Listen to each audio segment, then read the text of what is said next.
Bonjour Jacques Attali. Bonjour Frédéric Aziza. Merci d'être avec nous. Alors votre vie, votre parcours fait de vous une figure de la République, un enfant de la République, un acteur de la Ve République. Vous êtes le fruit, le produit de l'excellence française, de la méritocratie républicaine, polytechnicien, énarque, conseiller spécial du président François Mitterrand pendant 10 ans, mais aussi le découvreur de talents présidentiels. François Hollande et Emmanuel Macron ont travaillé auprès de vous. Vous avez fondé 5 institutions internationales, dont Positive Planète, que vous présidez aujourd'hui. Et alors d'abord, pour commencer cette émission, Jacques Attali, puisque cette émission s'appelle les enfants de la République, c'est quoi la République pour vous, Jacques Attali ? La République, c'est notre trésor national le plus précieux. C'est l'ensemble des institutions qui nous garantit des libertés fondamentales, le droit de vote, l'égalité des citoyens, au moins l'égalité formelle, les règles de liberté, égalité, fraternité et laïcité qui constituent les bases de notre spécificité française, construite à travers des siècles, puisque c'est une longue bataille avec des reculs.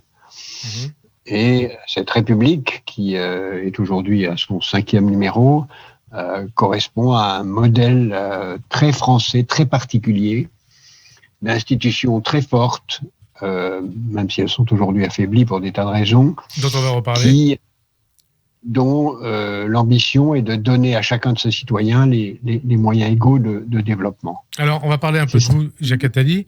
Vous écrivez dans L'année des dupes, Alger 1943, que vos parents ont tenu à vous arracher à ce monde ancien en 1956, donc en Algérie, pour vous transmettre ce qui était le meilleur pour eux, le sens de la justice et l'amour de la France.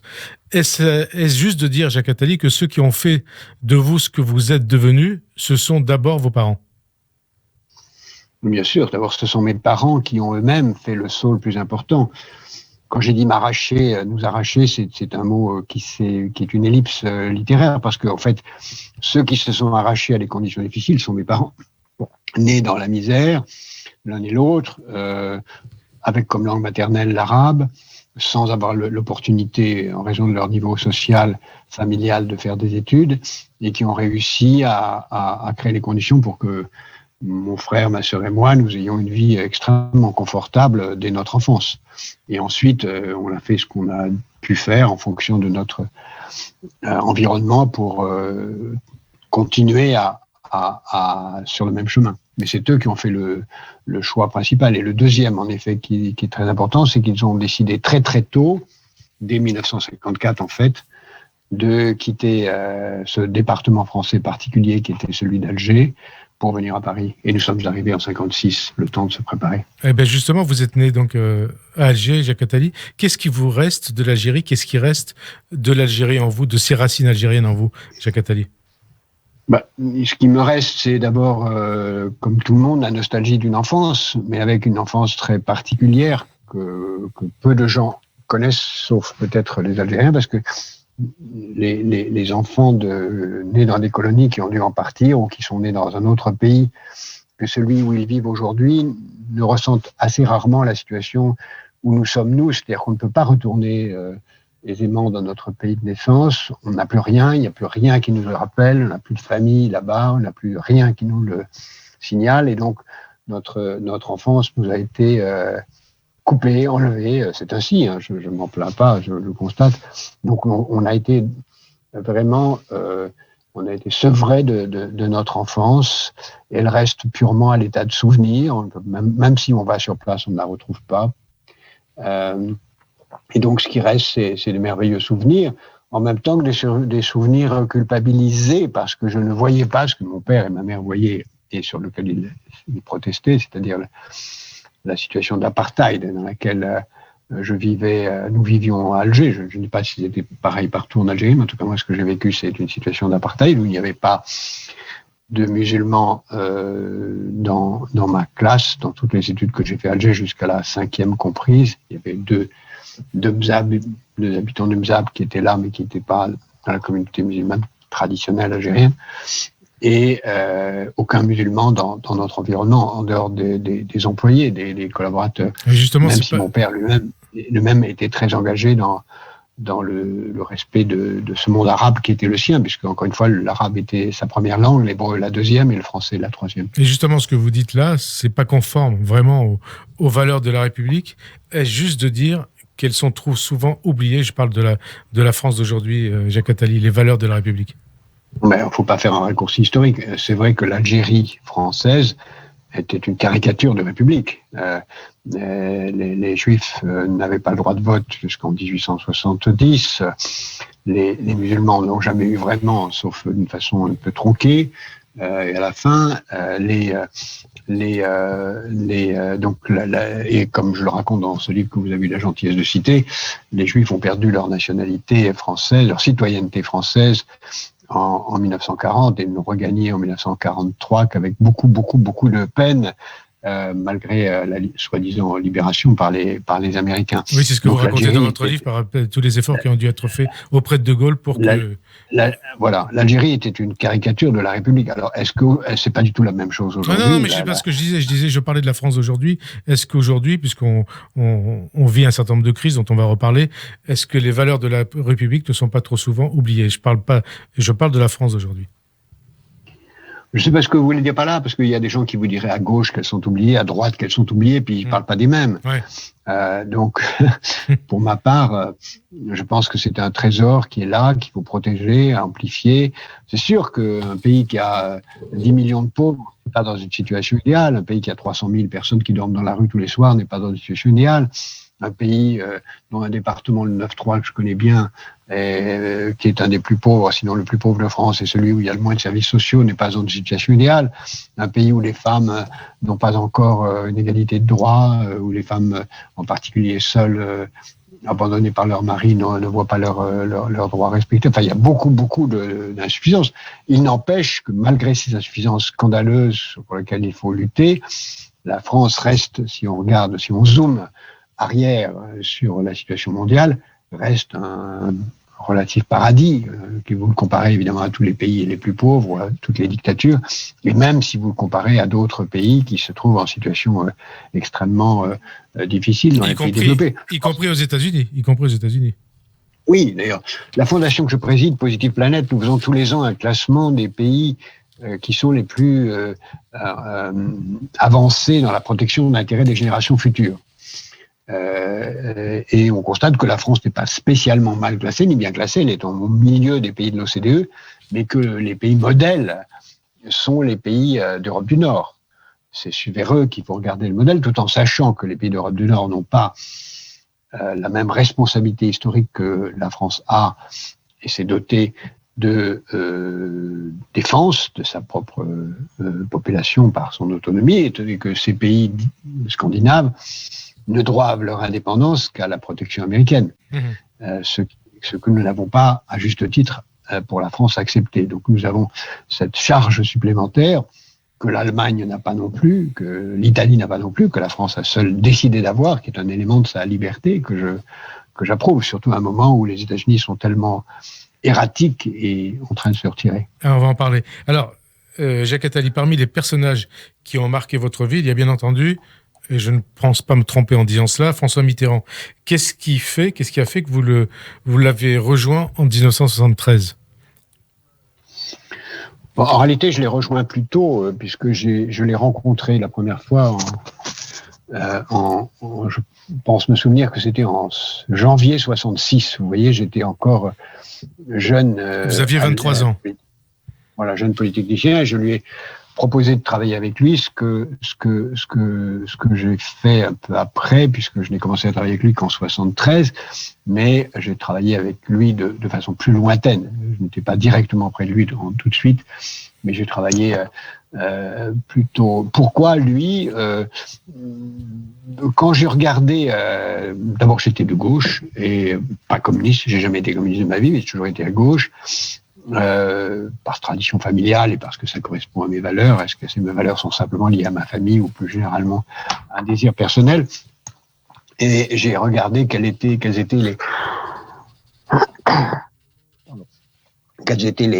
les gens qui pourraient m'inspirer. Je ne voulais pas moi-même faire de la politique au sens propre, je voulais rester un intellectuel.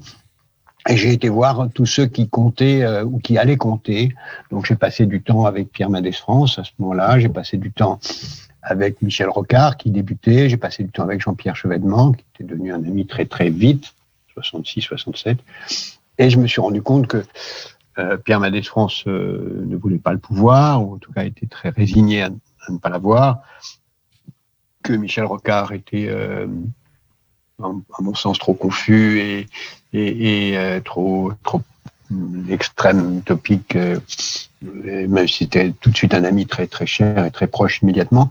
Donc j'ai tout de suite pensé, je dirais compris, mais pensé que le seul homme qui avait la dimension d'incarner les espoirs d'une alternance de gauche, c'était François Mitterrand. Je l'ai pensé dès 68, quand le hasard de la vie m'a placé en stagiaire dans le département de l'ENA, dans le département dont il était président. Et la chance de ma vie, enfin, dans ce domaine, parce que ma vie ne se résume pas vous avez eu la gentillesse de citer certaines des parties de ma vie, mais vous n'avez pas cité des choses qui me sont très chères, comme surtout l'écriture. On va y venir. Voilà. Mais pour la partie que vous avez citée, ça a été une grande chance de ma vie que François Mitterrand ait ressenti le même coup de foudre, si j'ose dire, intellectuel que j'ai ressenti pour lui. Coup de foudre intellectuel, qu'est-ce que vous avez appris de François Mitterrand ?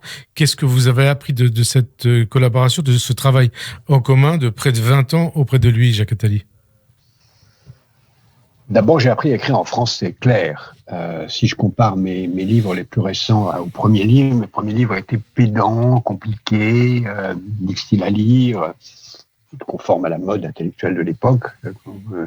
Et j'ai appris à écrire pour lui, quand j'écrivais d'abord que pour lui, quand il était mon lecteur unique des notes que je faisais pour lui, à écrire clairement. Et j'ai appris, en le regardant lui écrire, comment il fallait travailler un texte, choisir les mots, chercher à éviter les redites, être clair, faire des phrases courtes. J'ai appris énormément de choses d'un point de vue littéraire.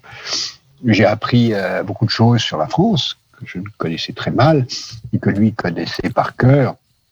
Il n'y avait pas un département dont il ne connaissait pas l'histoire de chacun des cantons. Et il pourrait citer les conseils généraux depuis le 19e, enfin depuis le 20e, fin du 19e siècle, pratiquement dans tous les départements français. Il connaissait tous les contes, toutes les légendes, toutes les histoires diverses, réelles ou imaginaires de chaque coin de France.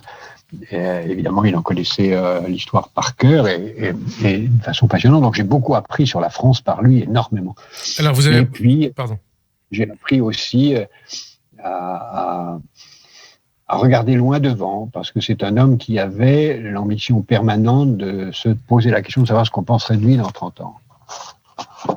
Et donc d'agir à la fois d'une façon mégalomaniaque par rapport à ce qu'on pourrait penser de lui dans 30 ans, mais aussi d'intérêt général. Et pour lui et pour la France. Pour lui et pour la France, bien sûr. Alors, chaque personne...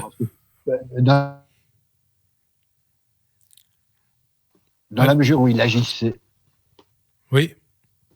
Dans la mesure où il agissait politiquement, penser à la trace qu'il laisserait dans l'histoire, c'était aussi penser à la trace pour la France. Alors justement, la trace qu'il a laissée aussi dans l'histoire, une partie de la trace qu'il a laissée dans l'histoire, c'est une partie de son parcours qui vous a, je crois, quelque part un peu choqué. Il y a eu la Francisque, dont Mitterrand vous a parlé, dont vous avez parlé avec lui en 1974, et aussi son amitié avec Bousquet. François Mitterrand, c'est vous qui l'avez dit, était un grand résistant, pas antisémite, mais qui a masqué une partie de sa vie, c'est-à-dire sa présence pendant 18 mois à Vichy, pour devenir président. Est-ce que ça a été une fêlure dans votre relation avec François Mitterrand, Jacques Attali ? Non, parce que d'abord... je lui ai tout de suite, comme vous l'avez dit, tout de suite posé ces questions dès 74, quand il m'a demandé, ou plutôt quand il a annoncé, sans me demander mon avis, que j'allais diriger sa campagne présidentielle. Je lui ai tout de suite posé les deux questions, l'Observatoire, cette histoire farfelue, et la Francisque, tout de suite, et il m'a répondu de façon très exacte sur l'Observatoire et très exacte aussi sur la Francisque, sauf qu'il a réduit à quelques semaines un passage à Vichy qui, comme vous l'avez dit, était de 18 mois. Et je n'ai rien su de plus jusqu'en, je pense, 90, 91. Vous avez parlé de ce déjeuner avec Bousquet, alors, qui vous a marqué. ça n'a rien de... C'est autre chose. Oui. Je ne pensais pas qu'il était resté davantage à Vichy, mais je vais y revenir. Mais il est vrai, j'ai raconté ça 10 fois, donc si vous voulez, je le raconte de nouveau, mais je l'ai raconté déjà 10 fois. Je me suis trouvé dans un déjeuner avec lui, avec Bousquet et quelques grands patrons de la Résistance, où il m'avait invité par hasard, et à la sortie du déjeuner, je suis resté avec lui, et je lui ai demandé qui était autour de la table. Il me les a nommés. Il y avait Henri Freinet, le patron de réseau, et bien des résistants, et puis il y avait en effet un homme sombre, habillé de noir, et que tout le monde regardait avec des grosses lunettes, et que tout le monde regardait avec considération, et il m'a dit René Bousquet, ancien sous-préfet, qui est devenu célèbre en sauvant un enfant qui se noyait dans la Garonne, qui ensuite est devenu secrétaire général de la police de Vichy. Je lui ai dit, vous m'avez fait déjeuner avec le secrétaire général de la police de Vichy? Et il m'a répondu, on était encore dans la rue, on marchait pour aller chez lui, il m'a répondu, oui, mais vous savez, c'était plus compliqué que cette période. Il a sauvé la vie de tous ceux qui étaient autour de cette table. C'est là où j'ai compris évidemment que la situation était de cette période était complexe. C'était avant la révélation par Darquier de Bellepoix de ce que Bousquet était le responsable de la rafle du Veldiv. Et quand cette révélation a eu lieu quelques mois après ce déjeuner, il m'a dit c'est un scandale, je ne le reverrai plus, ce qui n'a pas été le cas. Mais en tout cas, moi, je n'ai plus jamais croisé Bousquet, ni seul, ni avec François Mitterrand. Darquier de Bellepoix, je crois que c'était dans l'Express en 1978, si je ne me trompe pas. Voilà, donc le déjeuner est avant. Et quand j'ai ensuite quand j'ai découvert cela, c'est vrai que j'ai été un moment assez court, très fâché, très fâché, mais j'ai gardé cette fâcherie pour moi. Et en réfléchissant, je me suis dit, au fond, il a été un grand résistant, il n'a rien fait de mal. Même pendant sa période à Vichy, il a constitué un réseau de prisonniers tout de suite. Et d'ailleurs, Pierre Péan est très laudatif à son égard dans son livre. C'est vrai qu'il m'a menti, mais j'en suis arrivé à la conclusion que je le remercie de m'avoir menti. Parce que dans la fougue de ma jeunesse, j'avais 30 ans, si j'avais su que François Mitterrand avait été pendant 18 mois à Vichy, je pense que j'aurais refusé de travailler avec lui. Et ça aurait changé le cours de votre vie. Et j'aurais eu tort. J'aurais eu tort parce que ça aurait été injuste. Et donc, je pense qu'il a eu raison de m'épargner ce choix. Alors, puisqu'on parle des années Mitterrand, il y a un personnage qui fait partie de ces années Mitterrand dont vous avez été l'ami. Jacques Attali, c'est Coluche. Vous avez prononcé son éloge funèbre. Non, mais Coluche, c'est autre chose que les années Mitterrand. Coluche, c'est Coluche. Oui, c'est Coluche, mais puisqu'on parle des années Mitterrand, vous l'avez croisé pendant ces années aussi. Qu'est-ce que vous retenez de lui? Parce qu'on parle aussi de votre parcours. Et beaucoup disent... Croiser, c'est plus. Oui, ça a été votre ami. Beaucoup disent, il a sans doute manqué. Il est parti trop tôt, il a sans doute manqué à la France. Tous ceux qui partent manquent, même s'ils partent à 99 ans. Mais Coluche, en effet, que j'ai rencontré en novembre 80, au moment de l'apogée de son éventuelle campagne, et qui m'a tout de suite dit qu'il ne serait pas candidat, contrairement à ce qu'il laissait croire, et qui m'a tout de suite dit « je me mets au service de François Mitterrand ». On a gardé ça secret pendant quelques mois jusqu'à l'élection. Il va y avoir d'ailleurs bientôt un livre qui va raconter tout cela en détail, avec pas mal de documents qui devraient surprendre. Et c'est un personnage qui est devenu très vite tout de suite donc un ami, puis un ami très cher, très proche. On se voyait tout le temps, à la fois de façon personnelle, et il venait déjeuner avec moi à l'Élysée. Il a rencontré François Mitterrand, bien sûr. C'était un être exceptionnel d'intelligence, une sorte d'intelligence brute, puisqu'il n'avait pas de culture formelle. C'était un être de grande générosité, d'une grande originalité intellectuelle, d'une grande simplicité aussi. Et évidemment, il manque, parce que son regard sur le monde nous manque. Vous voyez, par exemple, je suis en train de terminer un livre que je publierai en janvier ou février, selon les circonstances, des librairies, qui est une histoire mondiale des médias, depuis l'Antiquité jusqu'à après-demain. C'est un sujet absolument passionnant. Et en cherchant quelle phrase mettre en exergue du livre, je n'ai pas trouvé mieux qu'une phrase de lui qui dit Il est normal qu'on ne dise pas toute la vérité à la télévision, il y a trop de monde qui regarde. Alors, vous voyez, cette phrase à la fois très simple et très ravageuse, il y avait vraiment qu'un esprit comme lui, d'une originalité extrême et d'une très grande simplicité, avec un regard très loin des choses, pour la trouver. Alors Jacques Attali, donc vous avez été conseiller spécial et Sherpa de François Mitterrand. Vous avez joué à ce titre un rôle de première importance au niveau de la diplomatie française. Vous avez ainsi organisé le sommet du G7 de Versailles en juin 1982, celui de l'Arche en 1989. En 1981, c'est Ronald Reagan qui était le président des États-Unis. En 1989, c'était George Bush père. 31 ans après, la page Trump est en train de se refermer. Barack Obama reconnaissait mardi, c'était sur France 2, qu'il ne s'attendait pas à ce que Trump enthousiasme autant de gens. Qu'est-ce que ces élections, les dernières élections américaines, disent de l'Amérique, Jacques Attali ? Elles disent que l'Amérique est divisée en deux. C'est un immense pays gigantesque et comme toujours dans l'histoire humaine, j'ai écrit un livre sur l'histoire de la mer, les côtes ne pensent pas la même chose que les régions continentales. C'est vrai partout. Mmh. Les régions continentales sont plus tournées vers elles-mêmes, vers l'intérieur, ont moins de contact avec le monde. Et les régions côtières sont plus tournées vers le reste et comprennent le monde.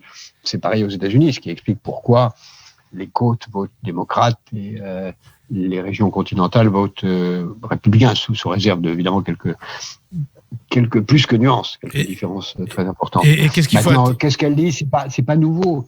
Ce qui se passe aux États-Unis, on a toujours eu ça.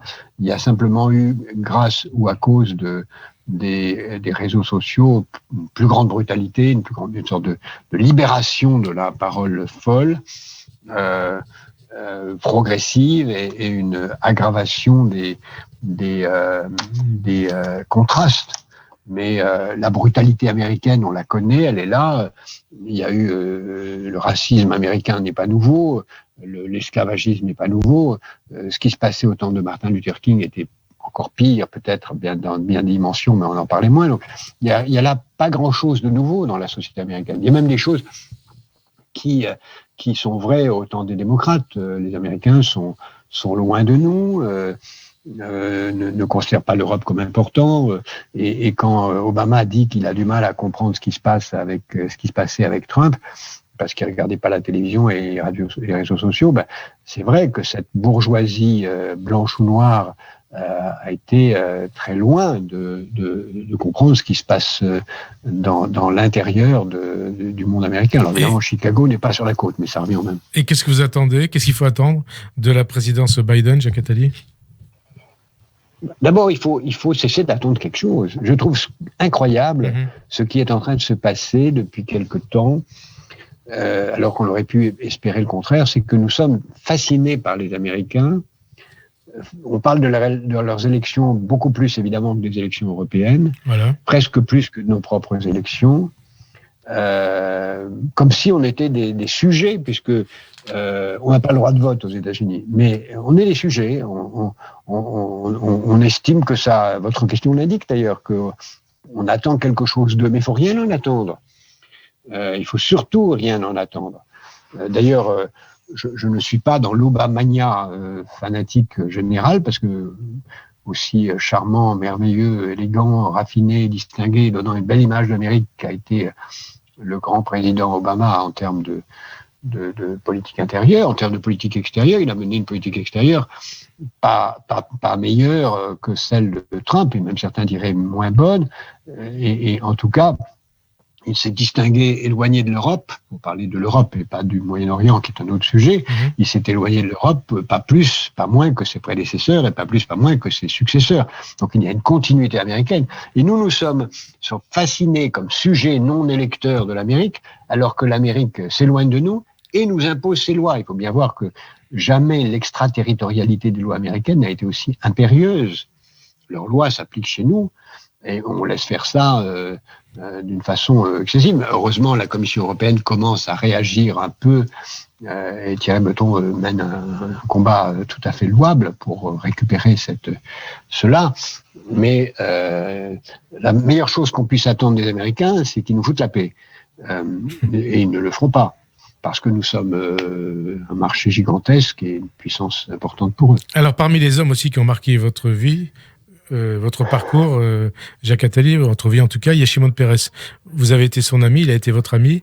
Vous vous êtes battu comme lui, avec lui pour la paix. Et pourtant, ce que l'on voit, c'est que depuis Oslo, depuis Rabin, depuis son assassinat, la confiance recule entre les deux peuples, israéliens et palestiniens. La paix recule. À se demander, Jacques Attali, s'il n'est pas plus facile de faire le deuil de la paix que le deuil de la guerre. Est-ce que c'est aussi votre avis, Jacques Attali ? La mort de Rabin a été un désastre. La perte des élections par Shimon juste après la mort de Rabin a été un deuxième désastre. Et la victoire de la droite a créé des conditions d'un choix stratégique qui est encore là, que je trouve, pour ma part, suicidaire pour Israël à long terme. Parce que... Quand vous dites choix stratégique, c'est-à-dire un choix plutôt de la guerre que de la paix ? Non, c'est pas un choix de la guerre, c'est le choix de refuser l'État palestinien. C'est pas un choix de la guerre. Le choix israélien, c'est de refuser l'État palestinien. Le choix des dirigeants israéliens. Mais qui peut conduire à la guerre ? Non, pas à la guerre. Ça conduit pas du tout à la guerre. Ça conduit au fait que l'État palestinien devient progressivement impossible avec les colonisations diverses et que même si c'est pour quelques années une victoire israélienne apparente parce que la capitale est à Jérusalem, parce que, etc., parce que les Palestiniens sont très divisés, parce que l'un après l'autre, les pays arabes se rallient et acceptent Israël, ce qui est très bien. À terme, et je ne sais pas si c'est demain ou dans 20 ans, les Palestiniens vont dire, et les États arabes avec eux, vous ne voulez pas d'un État palestinien ? Pas de problème, nous non plus, on n'en veut pas. On veut un seul État. L'État d'Israël nous convient très bien. La seule chose, c'est qu'on veut être des citoyens pleins et entiers. Alors là, Israël va se trouver exactement dans la situation de la France en Algérie, empatouillé, empêtré dans le fait de savoir s'il y a des citoyens de deux catégories, qui ont le droit de vote, pas le droit de vote, de collège, pas de collège. Et si ils n'acceptent pas d'avoir un collège unique, Israël sera ressenti comme l'Afrique du Sud, avec toutes les menaces et les réalisations de boycott, et progressivement comme en Afrique du Sud, l'apartheid de fait qui sera manifesté dans cet État unique tombera et Israël deviendra un État de la région avec un gouvernement qui sera entre les mains naturellement, démocratiquement de la majorité de ses habitants. Qui ne sera plus une majorité juive. Donc, d'un point de vue juif et sioniste, je me place du point de vue des Israéliens d'aujourd'hui, ce qui n'est pas mon cas, je ne suis pas israélien, je pense que le pays qui a le plus intérêt à la création d'un État palestinien, c'est Israël. C'est Israël. Et je pense que le refus de la création, qui va entraîner, dans une génération prochaine de Palestiniens, le fait de dire la Palestine, c'est Israël, un seul État viendra et à ce moment-là, je ne vois pas quelle réponse les Israéliens pourront faire. Pourtant, les Israéliens sont supposés jouer en termes de stratégie plusieurs coups d'avance. Je pense que leurs dirigeants actuels ne jouent que jusqu'aux prochaines élections, c'est-à-dire vraiment pas très longtemps, pas beaucoup d'avance. Alors, on va revenir en France, Jacques Attali, on va parler de la laïcité, cette autre valeur de la République. On parlait des valeurs de la République au début de cette émission. 5 ans après le massacre de Charlie, un professeur, Samuel Paty, a été décapité pour avoir parlé des caricatures de Mahomet et de laïcité dans l'un de ses cours. Comment en est-on arrivé là ? Comment l'école de la République, Jacques Attali, peut incarner l'esprit de la République, les valeurs de la République ? L'école fait son travail, les maîtres font très bien leur travail, chacun le fait à sa façon.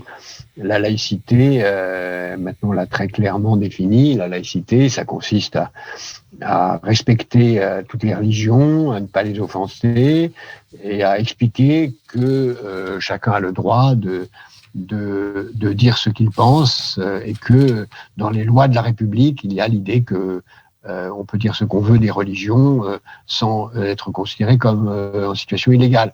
Donc ceci doit pouvoir être enseigné sans pour autant qu'on ait à approuver ou à partager le point de vue de tous ceux dont on laisse la parole. On prête à Voltaire une phrase qu'il n'a jamais dite, mais qui est une jolie phrase. Je me battrai jusqu'au bout pour que vous ayez le droit de dire les choses avec lesquelles je ne suis pas d'accord. Voltaire ne l'a pas dit, mais cette phrase est belle. Voilà.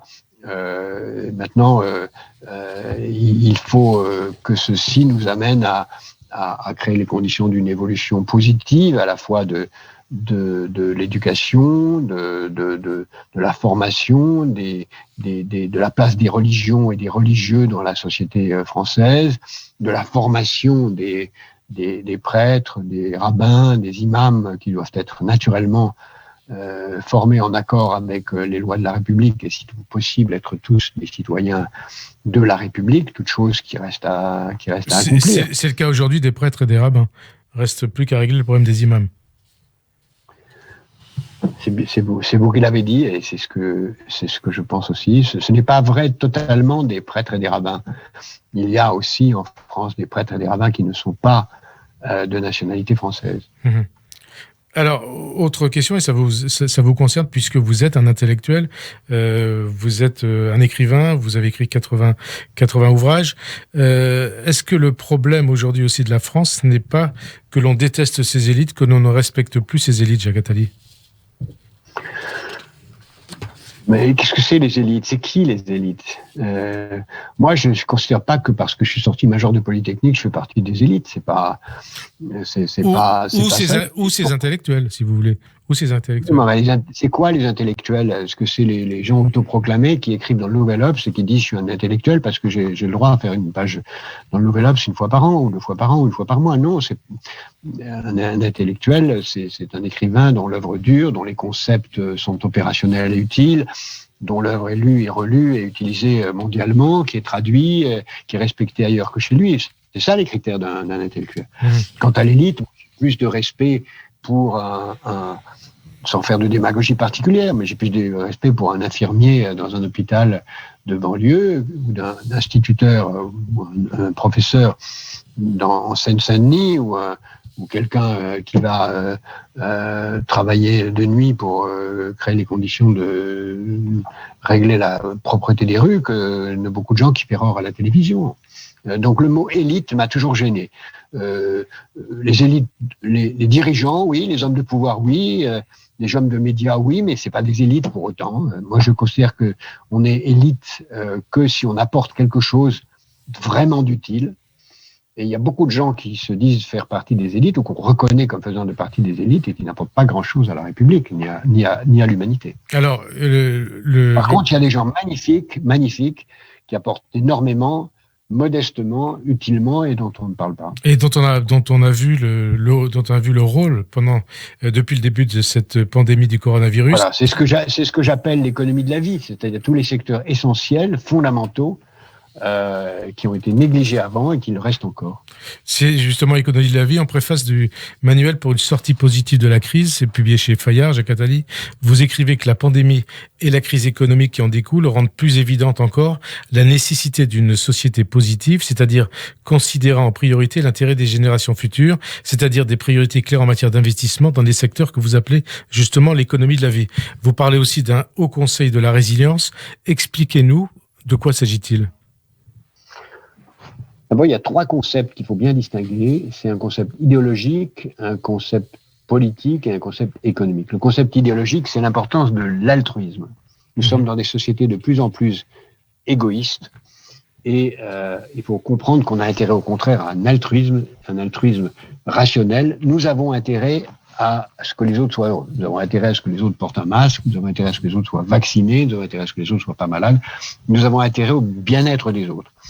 En particulier, nous avons intérêt au bien-être des générations futures.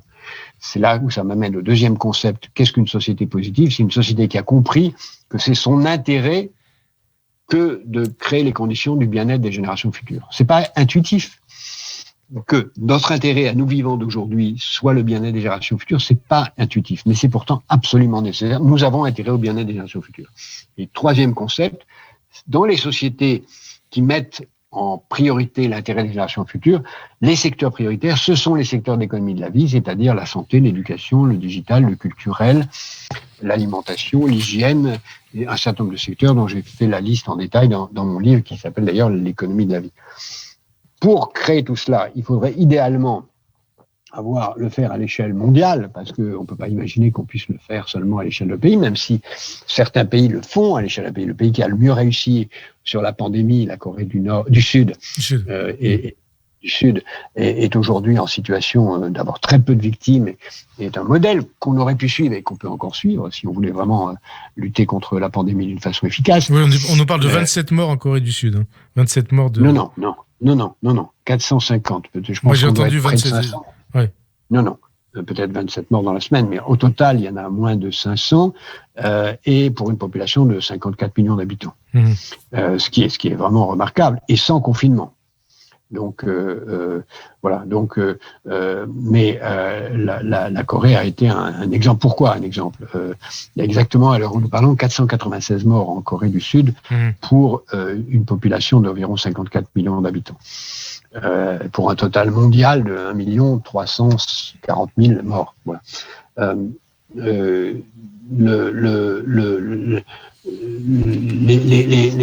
L'économie de la vie, c'est le secteur clé. Alors, pour le faire à l'échelle mondiale, le Haut Conseil de la résilience, c'est l'idée de mettre en place une structure consultative qui serait composée d'experts reconnus mondialement et qui ferait le travail que n'ont pas su faire les organisations internationales. Ni l'ONU, ni l'OMS, ni l'OCDE, personne n'a su le faire pour l'instant, donc ça prouve qu'il faut quelque chose d'autre qu'il fasse, qui soit de regarder en avant les dangers à venir et voir si nous sommes prêts. Est-ce que nous sommes prêts sur le climat? Est-ce qu'on est prêt sur la prochaine pandémie? Est-ce qu'on est prêt sur telle ou telle menace? Quelles sont les menaces et est-ce qu'on est prêt? C'est un peu ce que vous écriviez en 2018 dans votre livre « Comment nous protéger des prochaines crises ». Vous parliez des 8 crises qui nous guettaient. Et on a l'impression que ce que vous disiez à l'époque s'est réalisé. On y est, ces crises sont là aujourd'hui. Mais oui, elles sont là, mais ça fait longtemps. J'ai écrit sur la menace d'une pandémie dès 1999. Mais j'étais pas le seul. Beaucoup de gens l'ont vu. Et c'est d'ailleurs, encore une fois, le fait de le dire, ne veut pas dire que je le souhaitais, loin de là, mais le fait de le prévoir, ça consiste à créer les conditions pour l'éviter. Alors, un conseil de la résilience, ce serait ça. À mon avis, il devrait être auprès du G20, qui est une instance informelle, mais qui est la seule qui existe, et qui devrait avoir cette structure permanente, puisque le G20 n'a aucune structure permanente, pour créer les conditions de sa pérennité. Mais aujourd'hui, nous sommes une voiture, disons que l'humanité est une voiture qui fonce dans le noir, sans allumer les phares. Et le Conseil de la résilience serait un phare. Et Emmanuel Macron, que vous avez lancé, puisqu'il a travaillé auprès de vous en 2007 au sein de la Commission pour la libération de la croissance française. Est-ce qu'il est capable... Même s'il ne m'avait pas rencontré, il serait président de la République aujourd'hui. Il ne faut pas exagérer. Vous croyez? Bien sûr. Bon. Mais en tout cas, est-ce qu'il est capable d'aller dans ce sens, Emmanuel Macron? C'est à lui qu'il faut le demander. Vous avez déjà parlé avec lui? C'est à lui. Je ne révèle jamais mes conversations avec des gens, qui que ce soit avec qui je parle. Je trouve que ce serait une preuve d'inélégance. Alors, je vous poserai la question. Si vous, Frédéric et moi, nous avons une conversation privée, je ne vais pas aller sur une autre radio pour raconter ce que vous m'avez dit. Donc, je ne le ferai pas encore plus avec le président. Mais je vous posais la question autrement. Quel sens prend le mot gouverner aujourd'hui? Est-ce que les hommes politiques ont une prise sur le réel et les grandes décisions? Est-ce qu'il est plus difficile de gouverner aujourd'hui que cela ne l'a été dans le passé, Jacques Attali? Je pense que les maires et les présidents de région ont plus de pouvoir dans leur échelle que les gouvernants politiques parce que les maires ont du temps, sont souvent réélus, ils ont un mandat où ils ne sont pas menacés. Un maire ne peut pas être remplacé, sauf cas exceptionnel, pendant tout son mandat, ce qui lui donne 6 ans, ce qui est beaucoup, tandis qu'un premier ministre peut être viré à n'importe quelle occasion. Et donc, les présidents, les premiers ministres, en tout cas, sont beaucoup plus fragiles. Les présidents, eux, par l'erreur conjointe, dramatique. De Jacques Chirac et de Lionel Jospin sur le quinquennat. Sur le quinquennat, qui était vraiment... chacun pensait que ça lui serait utile d'une façon assez médiocre. Et ça a été utile qu'à personne, aucun des deux, comme on sait. Et en tout cas pas à les Républiques, puisque le président de la République est devenu un double du Premier ministre, ou le Premier ministre est un double du président, et en tout cas ne se trouve jamais en situation de durer plus longtemps que sa majorité présidentielle, sa majorité parlementaire. Donc là, ça supprime le grand pouvoir du président qui était la durée, et la possibilité de gouverner avec une opposition, qui était la grande chance qu'avait donné la Ve République et dont François Mitterrand avait été le premier explorateur. Et j'ai eu le grand privilège d'être à ses côtés quand nous avons eu à gérer la première cohabitation. Après avoir été son premier pourfendeur. Oui, bien sûr, mais il a su gérer des institutions qu'il n'avait pas choisies, et c'est aussi sa grandeur que de les avoir fait fonctionner le mieux qu'il a pu, même si ce n'était pas celle qu'il aurait choisie, mais il n'a jamais eu la majorité au Sénat pour changer les institutions, donc il a fait avec ce qu'il avait. Alors, on constate aussi, Jacques Attali, depuis quelques années, la profusion des tests complotistes. On le voit aujourd'hui avec ce documentaire Hold Up, un documentaire à succès, en tout cas sur les réseaux sociaux, qui prétend dévoiler la face cachée de l'épidémie du Covid. Pour préciser les choses, pour nos éditeurs, le Covid-19, selon ce documentaire, ne serait guère plus qu'une grippette. Les mesures sanitaires prises depuis le printemps n'auraient aucun sens et les citoyens du monde entier se seraient fait berner par une élite corrompue. La pandémie du Covid-19 aurait même été imaginée par les puissants de ce monde et vous êtes cité parmi ces puissants. Jacques Attali, donc des puissants qui auraient cherché à s'enrichir, à imposer à la population une dictature fondée sur la surveillance généralisée grâce à la technologie 5G. Qu'est-ce que ça vous inspire, Jacques Attali ? Ça fait partie des mensonges extraordinaires qui se véhiculent partout sur le réseau. Quand on fait un film de 3 heures que je n'ai pas vu, donc je n'ai vu que quelques extraits, mais que dans ce film on dit que j'ai une fortune de 250 millions de dollars, 245 je crois, dit-on exactement, que avec cette fortune j'ai voulu, avec Bill Gates, créer ce virus pour créer les conditions du gouvernement mondial, parce que dans un article il y a quelques années j'avais écrit que s'il y avait une pandémie ça créerait une peur et que cette peur accélérerait la condition de prise de conscience de l'intérêt d'une action collective, ce serait risible si c'était pas tragique. Alors je préfère penser que c'est risible parce que c'est tellement hallucinant que de mêler quelques évidences vraies avec tellement de mensonges que j'espère que ça n'aura pas de... Vous avez pu aussi constater, Jacques Attali, que le fait de faire partie d'une certaine comment dire de cette partie de la France qui joue un rôle important attire la jalousie, la haine et même que complotisme et antisémitisme vont souvent de pair. Est-ce que vous avez souffert de ça? En tout cas, qu'est-ce que vous en pensez? Écoutez, j'ai traversé ma vie jusqu'à aujourd'hui sans souffrir de l'antisémitisme particulièrement. J'ai pas souffert de l'antisémitisme en Algérie, sauf d'une façon très anecdotique, en étant chassé d'un club de natation, mais c'était quand même assez marginal.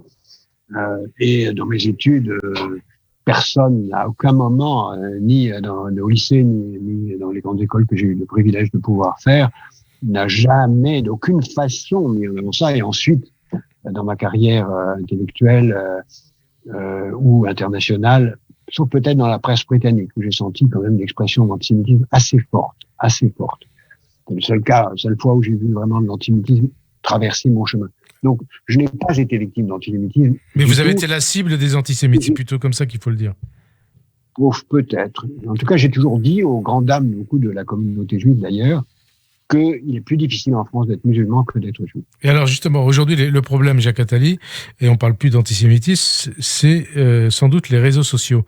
La présence constante des réseaux sociaux, on ne peut plus... Alors sur les réseaux sociaux, je vois monter maintenant beaucoup d'antisémitisme, et en effet contre moi en particulier, ça je le vois. Voilà, mais c'est très récent. Et on ne peut plus, comme disait Mitterrand, laisser du temps au temps. En clair, le temps de la réflexion.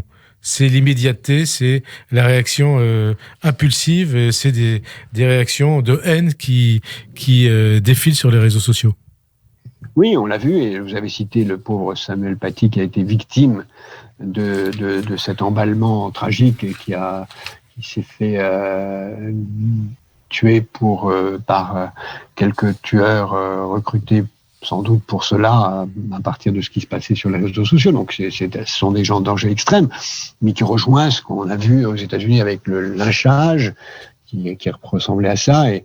Et quand vous regardez la presse française de l'entre-deux-guerres ou d'avant, vous avez des choses qui étaient bien pires. Alors, ça a moins d'écho parce que c'était que la presse, mais c'était pareil, c'était pas mieux. Donc voilà. Maintenant, est-ce que il faut évidemment, c'est le sujet, un des sujets du livre que je publierai en janvier sur l'histoire des médias.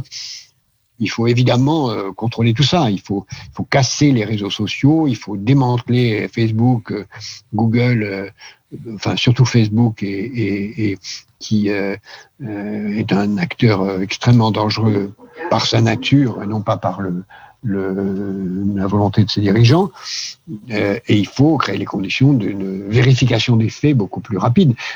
L'AFP fait ce qu'il peut pour vérifier les faits, mais ils font un travail formidable. Mais quand vous pensez qu'il y a des milliards d'informations qui circulent tous les jours, comment est-ce qu'une petite équipe peut contrôler ce qui est dit? Donc il y a un gros travail de contrôle des faits qui est nécessaire. Que vous faites aussi, vous, régulièrement, notamment par vos écrits, puis sur votre compte Twitter, Jacques Attali.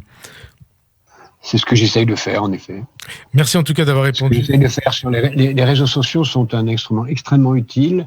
Je l'utilise moi sur LinkedIn, sur Instagram, sur Facebook. Non, Facebook, je l'utilise peu. Sur Twitter, c'est un instrument extrêmement utile pour communiquer et aussi pour apprendre. J'utilise beaucoup les réseaux sociaux pour m'informer. Je crois que si on est sérieux, on peut y apprendre énormément. Ce qui prouve d'ailleurs combien nous avons besoin absolument de la presse. Les journalistes sont un élément essentiel de la démocratie, et merci Frédéric et à vos confrères de faire ce métier. Merci en tout cas d'avoir été notre invité aujourd'hui, et on attend de vous lire en janvier sur ce livre sur l'histoire des médias, et je dis à nos éditeurs à dimanche prochain. Merci.